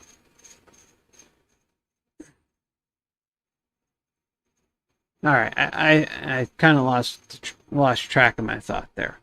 But what I'm trying to say is that there is this period where there is consent and giving up of oneself to something else exterior to themselves, and all of a sudden an experience begins. Whether good, bad, doesn't make a difference. And all of a sudden they're being told they got to go back. Seriously, my friends, this is one of the big telltale signs. And everyone who's really dug deep in NDEs will no doubt see this pattern. How many NDEs have you listened to where the person says, I didn't want to come back. I didn't want to come back. I wanted to go to the light. I wanted to do this. I didn't want to come back. I fought it with everything. And then all of a sudden, they're back here. All of a sudden, sometimes they're guilt-tripped into coming back by some entity, something, or some thought transmission, telepathic thought transmission, which leads them down the road to eventually coming back. Or they're told, or they're hyped up and, yeah, you got a mission, you still got to fulfill your mission. You still got to do this, you still got to do that. Right, my friends? I mean, I don't think anyone who listens, reads, and watches NDEs can deny that. It's obvious that there is this thing going on where the experiencer doesn't want to come back with every bone in their astral body. But somehow they end up back here. Because they are given a pep talk. They're given this false pep talk. Okay. So I hope that helped a little bit. I'm sorry, I forgot who left that. Let me see here. Oh yeah, it was Andre. So Andre, I hope that might have helped a little bit. I'm going to scroll down here, see if there's any questions. Thank you, T. I appreciate that very much.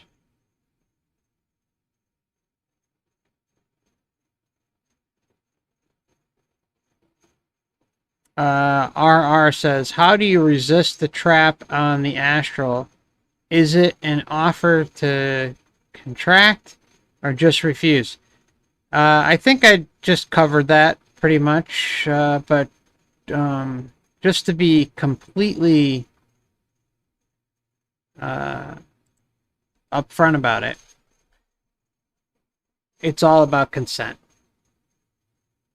At the time of death, like we were just talking about, your deceased loved ones your supposed deceased loved ones, let's put that out there, that we don't even know that it's actually them. But because think about it this way, because it is not exactly easy to leave this whole thing. I mean, just look at what we talked about today with childhood development. That's just one example of many that are discussed here on the channel that has the deck stacked against us. So then you end up at the time of death, a deceased loved one, someone you resonate with big, like a close friend, or even a pet. Pets are more geared towards children, I've noticed, but pets can occur with adults too, who are on their way out. And again, it's circumstantial. You also have situations where people claim Jesus came, or Muhammad, or Buddha, or yada yada yada. I mean, it's all these. The point is, at the time of death, you have all the power, or actually leading up to and at the time of death, because there are deathbed visions and visitations and premonitions. Okay, and that means something's about to happen. Okay, that means sometimes people are given, they're given advance notice, whether they got a terminal illness or something comes and visits them and yada, yada, yada. But they got notice that, they don't have much longer. So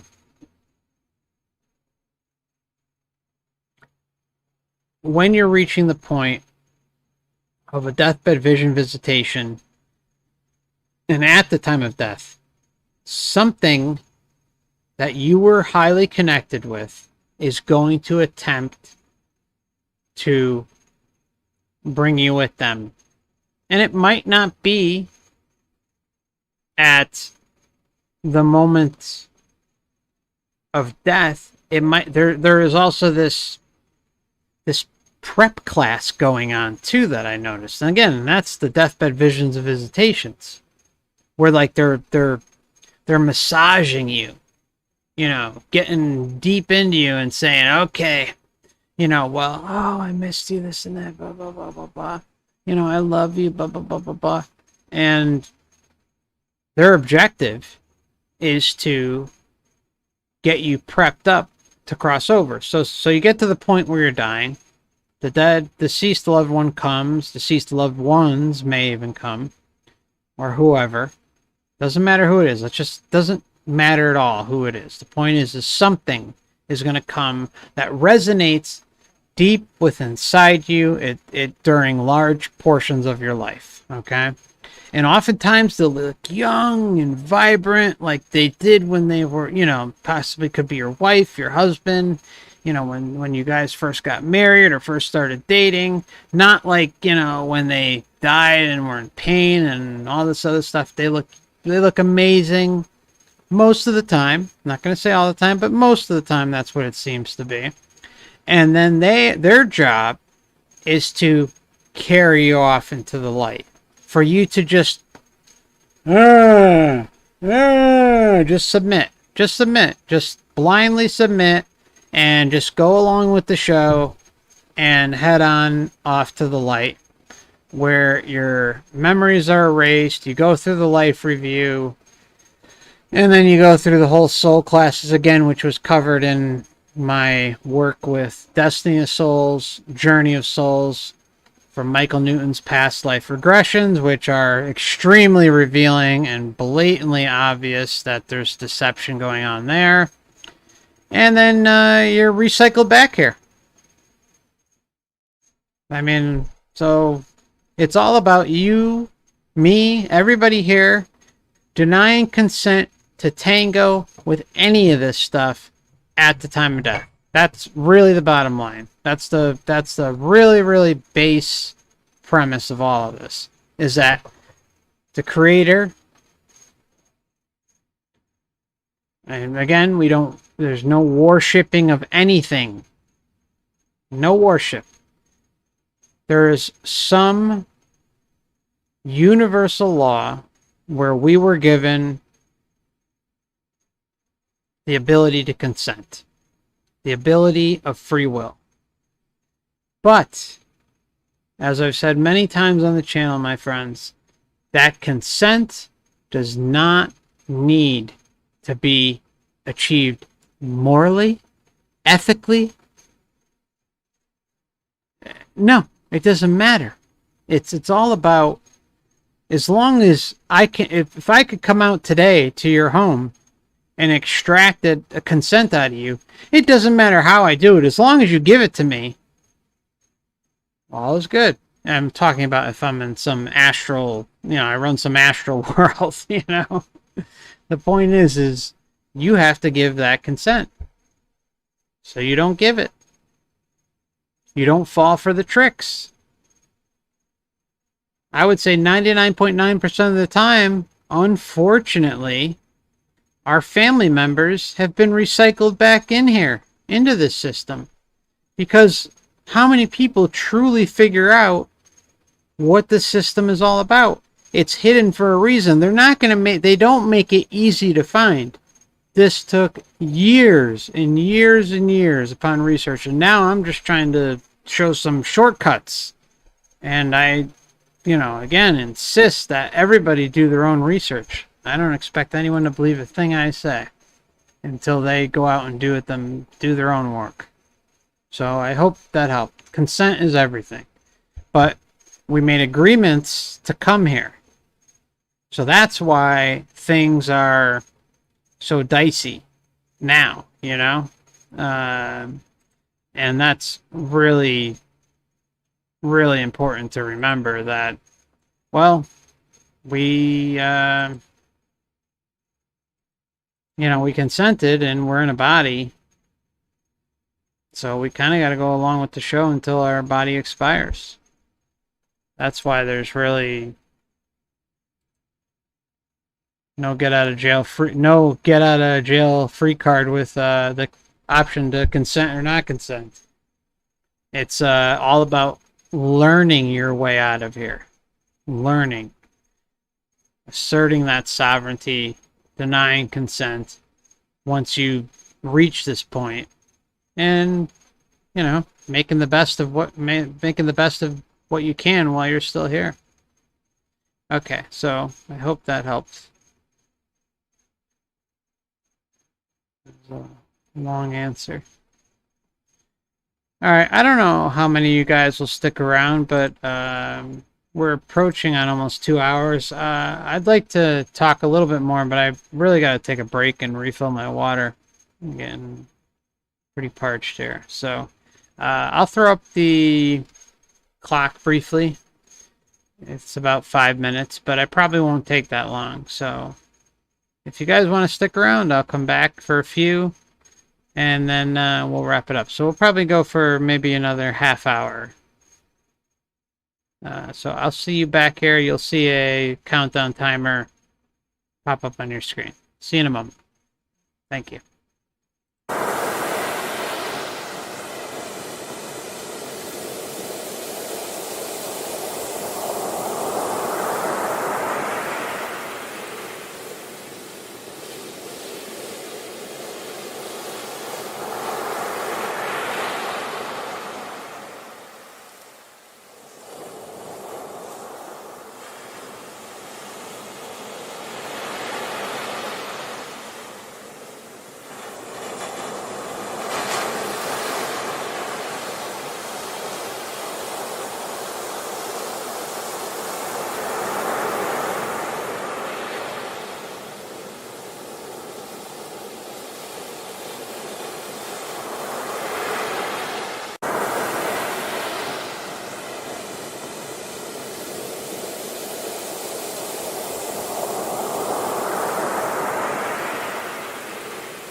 Okay.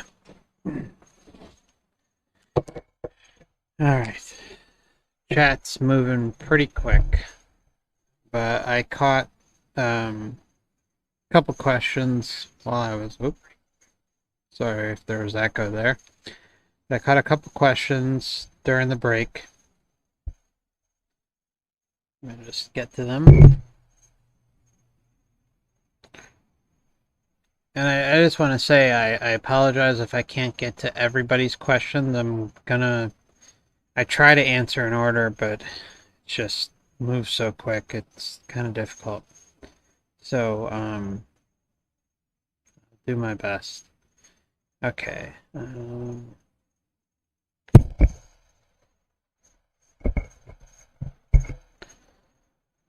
Okay, Locke had a question. My brother. Okay. So Locke says deceased loved ones or archons playing deceased loved ones. I know some of you saw my most recent interview with Fame and Nobody, and she went into that very thing just recently. So feel free to check that out. Here's my opinion on this. Okay. When someone dies while you are still alive, we're not talking about your death, but say you lose, your mother, your father, brother, sister, someone you care about, okay? And you have an after-death communication. I feel that most of the time you are, in fact, dealing with the loved one. But I also feel, at the same time, it can be difficult to decipher the difference. Okay? Now, can I say for certain? No, I can't. I think every individual case is different. So there's truly no way for me to come on here and say definitively it's this, it's that, blah, blah. Well, at death, I think it's much, much different. I think the person who you are most likely going to see has been deceased for quite some time, okay? And by then, probably recycled back into the system. Now, we can't forget that NDEs prove this definitively, that when we go about our life, every moment of every day, of every interaction, is recorded and maintained somewhere. Somewhere. That's what the life review proves to us. The life review shows to us without any doubt that there is a recording of everything. So, again, I always say to everybody, you have got to think like a stone cold asshole as if you run this place. And I'm sorry for the language. I know some people don't like it, but I'm sorry. I'll try my best. But if you have to think in the terms of if you're a parasite trying to run this place, if you have access to some sort of special, we'll just call it technology, okay, where I can download everything about you. I could download everything about your interactions with everybody, and your whole makeup, your friends' whole makeup, your family, your mother, your father, all this stuff. If I can have access to all of that and come forward and say, when you die, if I could come forward and say, hey, well, it's time to go to the light. It's time for you to come with us. I can make myself look good. I can, roll out the red carpet. And I may even give you a little leeway, give you a little time to, say goodbye to loved ones in whatever way you want to, call their phones or, after death communication, all this stuff. Okay. I think it's a very, very mixed bag. I am not going to sit here and give you a definitive answer because I don't know. All I do know is I think it's a mixed bag. I think when you're dealing with somebody after they die and you're still alive and you have, some sort of time period between then and your death, I think it could be more along the lines legitimate. But we've also seen on plenty of his examples where it's clearly not. So is it all just one buffet of deception? Or is it a little bit of truth, a little bit of real, and then a lot of deception? Or is it a lot of deception or, a lot of truth? We don't know. All we do know is the objective stays the same. The objective is to get you back in a body. And high-level spiritual interactions occur with trauma. That's just a fact. That's just a fact. That can't be denied. That's something I could sit here and say to you, yes, that happens. Why can a mother lift up a 2-ton car that her son gets run over out of nowhere? I don't know. I can't answer that, but it's in the moment. It's adrenaline. It's trauma. It's this. It's that. Everything going through her, and all of a sudden she gets super strength to be able to lift up the car. That can happen. So I don't know. I hope that kind of explained it. I'm really on the fence, but does it really matter in the end? Because either way, even if it's your loved one, what are they doing? They're doing the bidding of the system because they've been recycled back into it. They've been put back into it because they fell for it. I mean, we're not trying to shit on our loved ones. We're just trying to just call it what it is. Again, it's about just calling things out for the way it is. The end result is the same. Most people are going to fall for it. The 38 people in this chat may not, because they have some extended knowledge about what could possibly be a deception. The 38 people in this chat likely desire to be sovereign and not messed with. And it doesn't matter what is thrown their way. If you have attachments to this realm, whether it's family, whether it's a car, money, houses, the ocean. I love the ocean. You saw my break scene, right? I love the ocean. I love the beach. But, if something comes flying my way and says, oh, your next lifetime is going to be amazing. You're going to have this waterfront home and you can make things right this next lifetime. And all you got to do is just come with me. Come with me. Well, what am I going to say? I'm going to just give it my astral middle finger and say, no, I don't want anything to do with you. All right. So I'm not going to ramble on anymore on that one. So I hope that explained it. It was a good question. That's like, oh boy, I think the chat went, wow. Okay. I want to welcome LO to the channel. Thank you for joining us. It's nice to have you. And I'm glad you're resonating with some of the material. Everything is about activism and spreading awareness. That's the whole ball game. So I want as many people out there to come here, go through the information at their leisure and just question things, and then go out on their own and question some more and look into more on their own. That's my goal. I don't expect to win everyone over, but and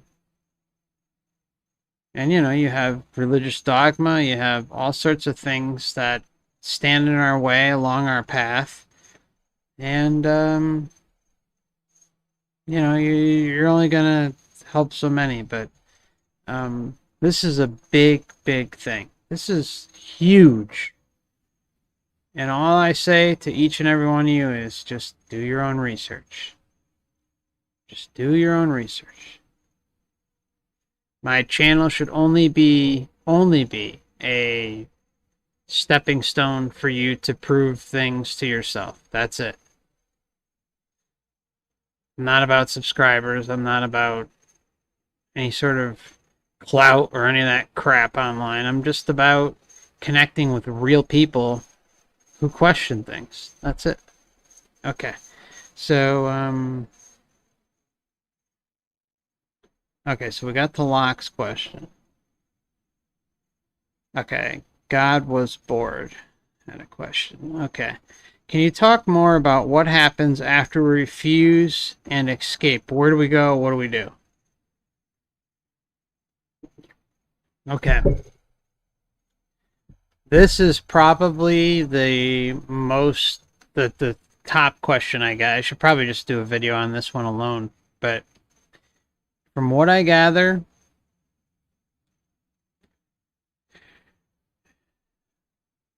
I think the whole point of all of this is to, again, assert your sovereignty.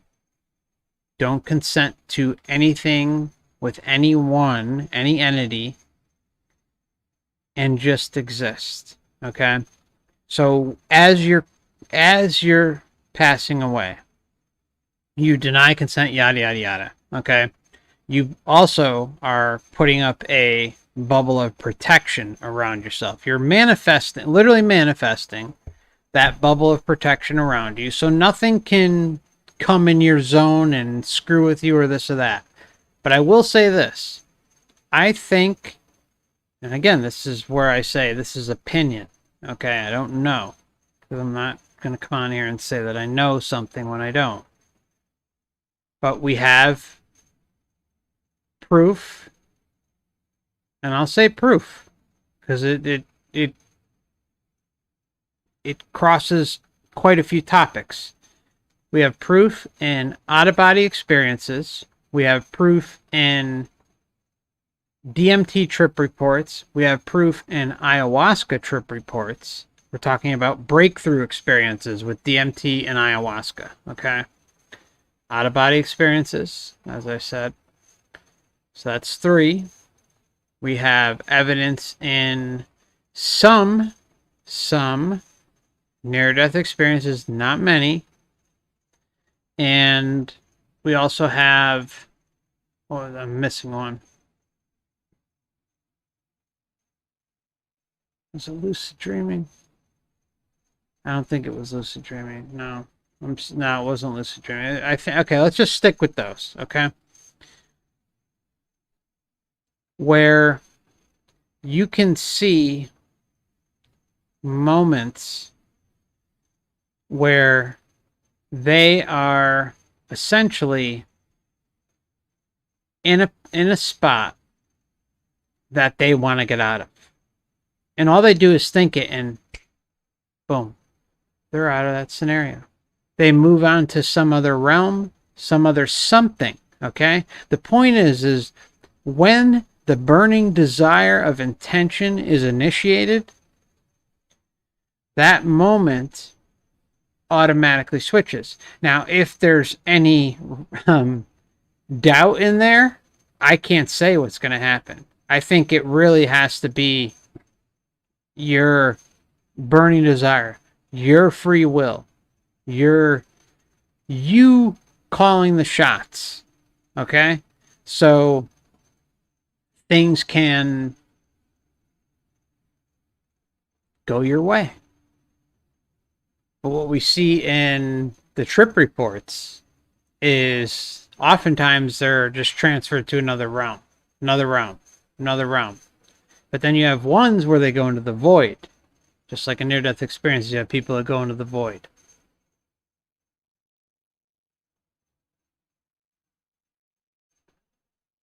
True existence, from what I can tell, and again, I am not Mr. Know-It-All in this department because I can't say either way. True existence to me would seem to be minus the illusions, okay? Minus the distractions, minus all of the sensory input, regardless of whether you're in the astral or not. That makes no difference. The point is if you are seeing illusions, then you're probably not all the way out. You're probably not all the way protected by yourself, okay? I think we would be looking at something more along the lines of the void and being pure existence without the illusions to be in our natural state. Now, that's just my opinion. So, when you say, you know, where do we go? I mean, that's probably, again, like the biggest question I get. I mean, all the time. I think it's just about being pure existence and an observer. Existing, observing. I know it's, you know, kind of a lame answer, but that's what I think it is. So, but I'll also add to this that think about we're here, right? We're in this existence, my friends. We got here for a reason. So even if we were in the state that I was just mentioning, just pure existence where, you know, there's no illusions and yada yada yada, you got to think that if we made it here, we're obviously curious beings. We're obviously explorers to some extent. You got to think that if you're in the void or in a realm that you created of yourself, that you might get a little bored after a while. So, you know, take it for what it's worth.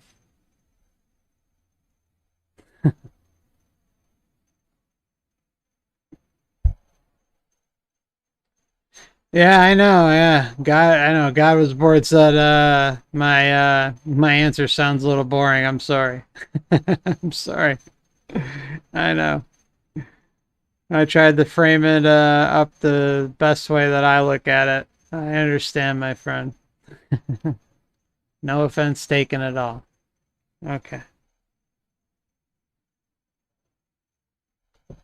All right.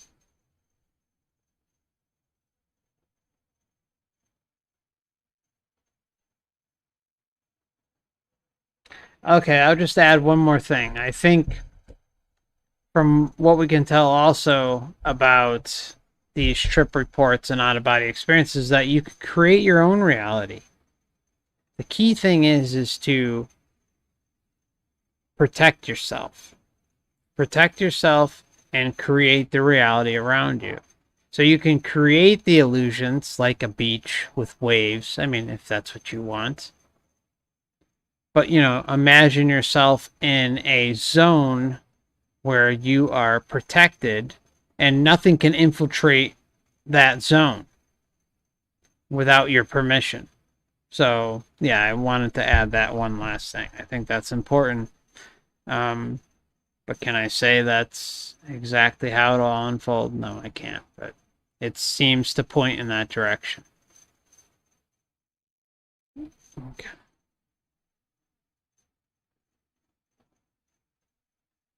Locke says, "How do we know the next place we end up in is not still part of the trap? As long as you aren't agreeing and consenting to something, it's not going to be a problem. As long as you're asserting your sovereignty and not allowing something to manipulate you, there's no problem. You're in control. That's the important part, is that you hold the cards. You hold your own destiny in your hands. Once you go outside of there and decide to tango with something that might not have your best intentions at heart, well, here we are, right? I mean, clearly we got rung up into something. We got pulled into something. I mean, just think about how powerful the love bomb is in near-death experiences. It's extremely powerful. And it just controls everything. Again, I bring up the most important point with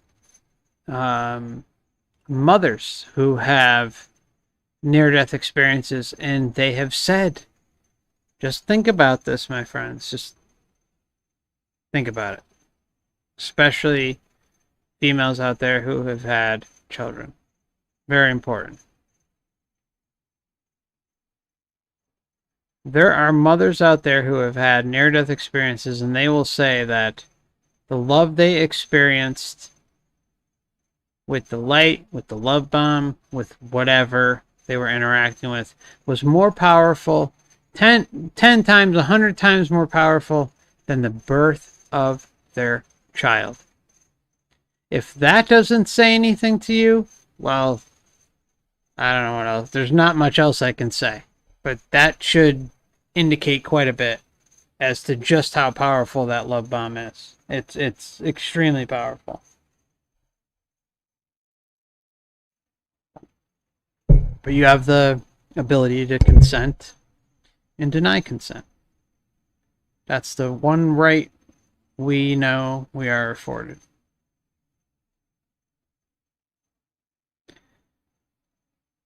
Okay. PKOSB is busy moving. Well, I wish you a happy move, my friend. Thank you for joining tonight.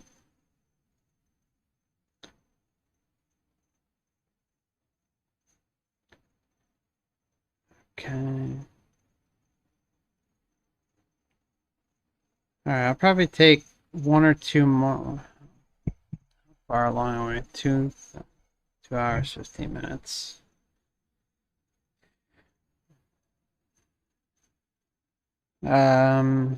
Alright. Sylvester, I want to welcome you to the channel. Thank you for joining us. But I do need to put up a citation to what Sylvester just put out. And it's no offense to you, my friend.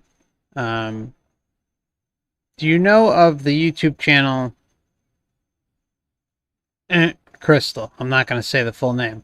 She has a lot of the same type of things, such as we are living in the Matrix. But she also says things I'm not sure about, like how she's the winner of the Matrix game, and we need to stop eating animals to raise our frequency. Okay. She is...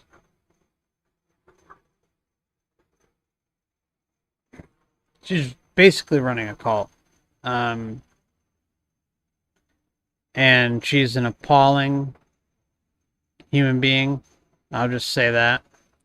I think she's taking advantage of people, and she uses neurolinguistic programming, hypnotic imagery. She's all about the money. She's not about helping people. You can't ask her questions. I mean, she is just, and I don't call out channels. That's not my thing. Like, but she is, steer clear away from her. She's extremely dangerous, in my opinion. And I'll leave it at that. And Sylvester, my friend, no offense to you, I went through some of her stuff back in the day, so I think it's only natural that we come across content like that. I think it's there for a reason, but we use our discernment, and also it's good to question. That's good. I think it's really good that you question. Something is really wrong with her operation. I don't know what I gave some examples, but there's something weird going on there.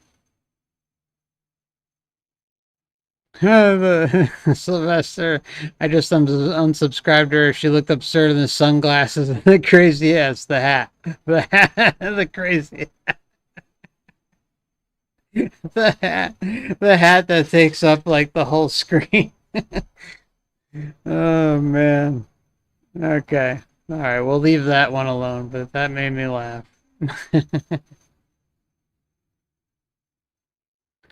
Elo says, my earthly father is a parasite. He makes my sister's life miserable who is mentally challenged. Oh, I'm sorry about that. Sorry to hear that, my friend. Anne, how you doing tonight? Ms. Ellie. Hope you're both doing well there, too.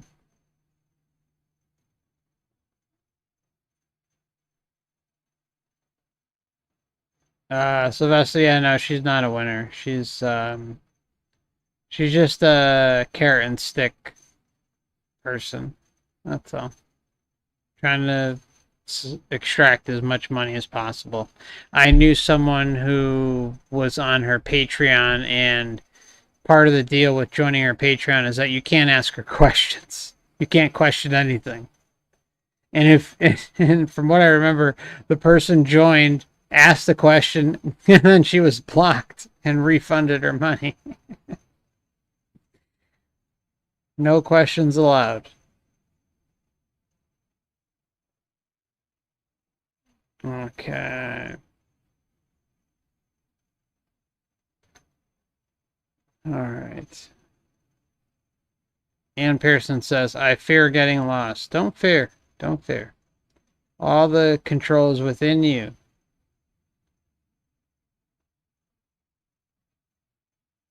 Ann says, we live in a prison within a prison.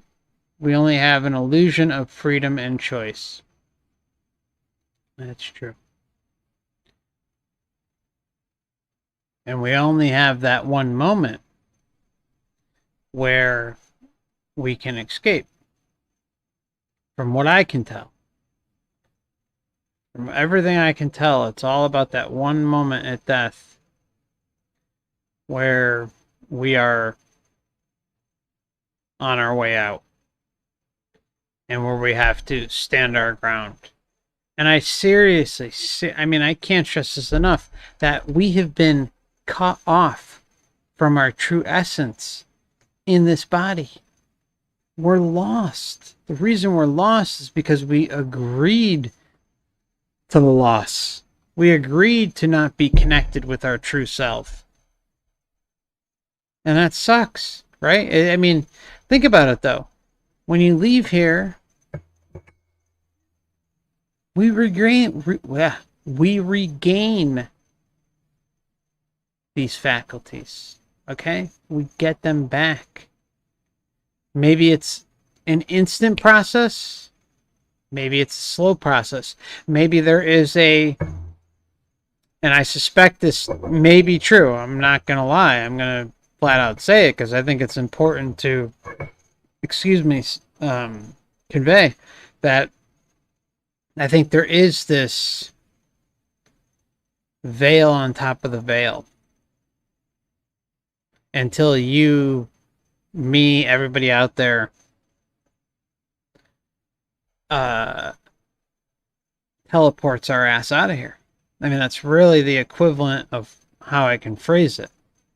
I think once you have the burning desire to leave here, that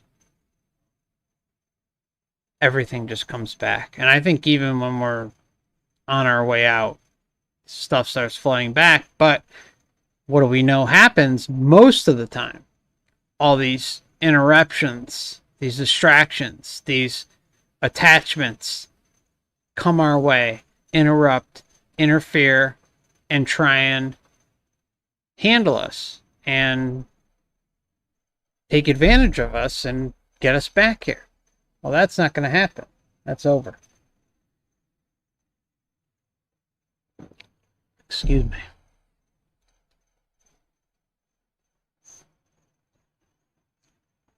All right, I will probably going to wrap it up in about 5 minutes. So.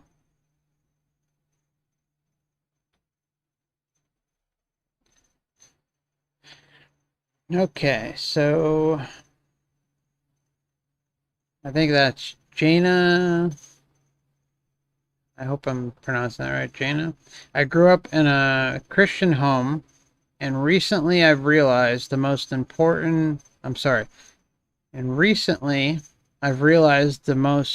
everything Christians are made to be afraid of are the very things we should be looking at.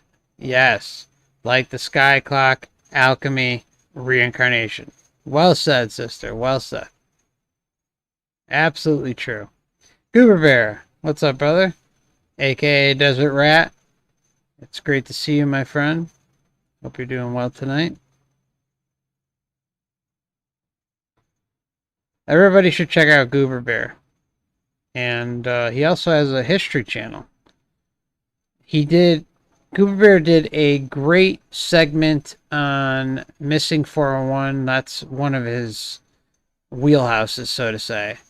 And he did a recent series where he went on site. So, Goober Bear, if you want to pop up a link to your channel, feel free. Or even the first part of that series you got going on, that would be great. Up to you, of course. He's a good band, and we've been friends for quite a while. Hang in there, brother. You're a good guy.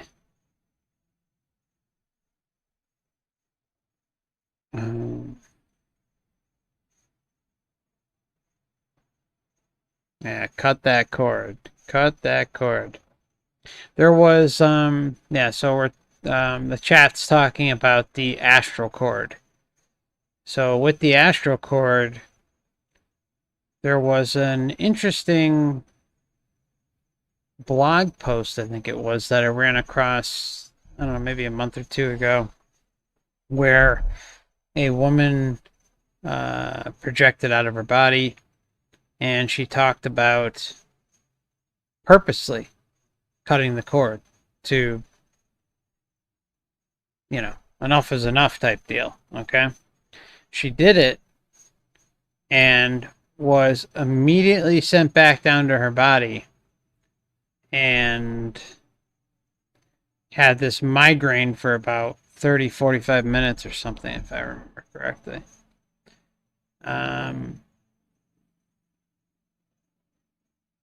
Which is kind of disheartening, I'll be honest. I mean, it's one story, so make of it what you will.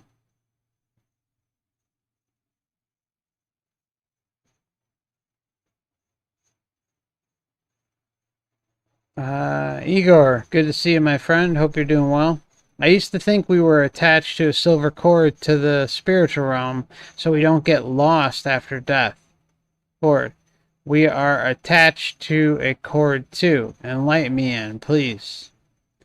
Yeah, it does seem when we astral travel that the cord does present itself regularly. So, yeah, make of it what you will.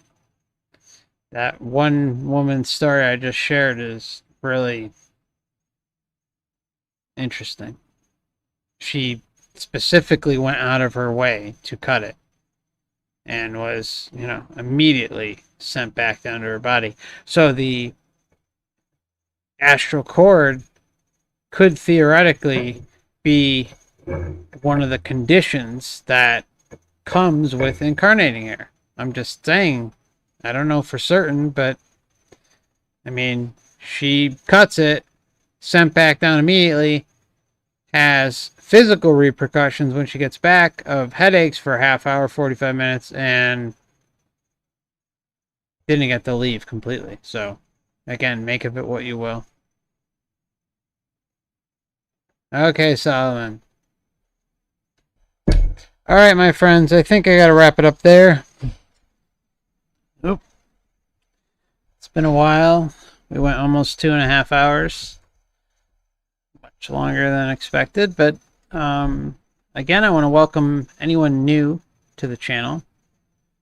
And thank you for joining us. And we will see each other again soon. I just want to add really quickly before we close things out that due to deletions and terminations of channels, I have 2 YouTube backup channels in the description. I also have an Odyssey account, which I do exclusive streams over there on occasion. And everything that you see here is mirrored over there. And, you know, I'm kind of keeping an eye on things over there just to, you know, I'll be honest. I mean, the site seems great, but it almost, like everything else on there, out there, it seems too good to be true. Recently got a terms of service violation on Discord, and as many of you know, I'm working on building a website, trying to build a website, trying to even just get the outline for the website where it will be completely capable of anything and everything, where we can have, I plan to set up a forum and a chat server, a resource center, a members section, and to sustain the monthly cost and all that stuff. So, but you know, that's probably not going to happen toward more, you know, till the end of the year, early 2022. So, you know, let's hope things stay steady on Discord for now, at least for that. If anyone wants to join the Astral Projection Discord, all you got to do is just leave a comment after the stream, and I will send out an invite if you'd like to join. Also, for anyone interested, I have memberships now on YouTube, and with that, there's some added perks, such as members only live stream. The first one we have planned is either going to be on the 16th or 17th, a couple weeks from now. And I will make an announcement in the members community tab at some point on that in the coming days with a firm date and time for everybody. So if you know, you can put it in your calendars if you're a member already, and if you want to join, that's great too. Of course, any support is always appreciated, but excuse me, never required. So just the mere presence of everybody being here and taking in this information and going on their own and proving things to themselves is all that I really care about in the end. Once we get the website involved, I'll be a little bit more open with how things, how much things are going to cost and stuff like that, because we already have the Skype channel phone number and the Zoom account for the Astral meetings and all that stuff. So, again, like, to me, I don't mind putting money out there because there's nothing more important than the liberation and sovereignty of everyone. So, and I know times are tough, so please, please, please understand that I don't expect anything, but if someone does contribute, that's very much appreciated, and I'll just leave it at that. So, so yeah, I also have a Twitter, a Instagram, and Twitch, all these things I rarely use, but they're out there just as an alternative way to stay in touch. Last thing I'll say is I really don't play video games that often, but I started playing Assassin's Creed Odyssey, and they have an Atlantis expansion in it. That's the whole reason I've really been playing it, because I want to see if there's, an interesting story that tells some truths or something that I might not have thought of before. Because a lot of times they show us the truth in movies and video games and music. We don't get truths in the news. We know that, right?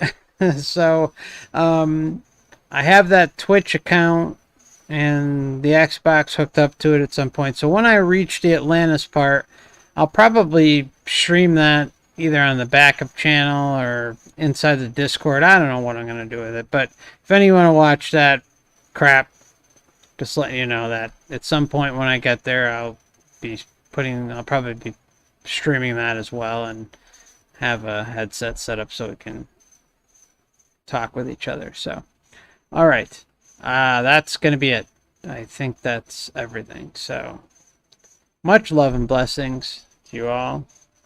Stay safe out there. Don't overthink things. Remember to breathe. Your breath is your friend. Slow, deep breaths in and out. You are more than your physical body. As Bob Monroe says. Thank you all very much. Take care.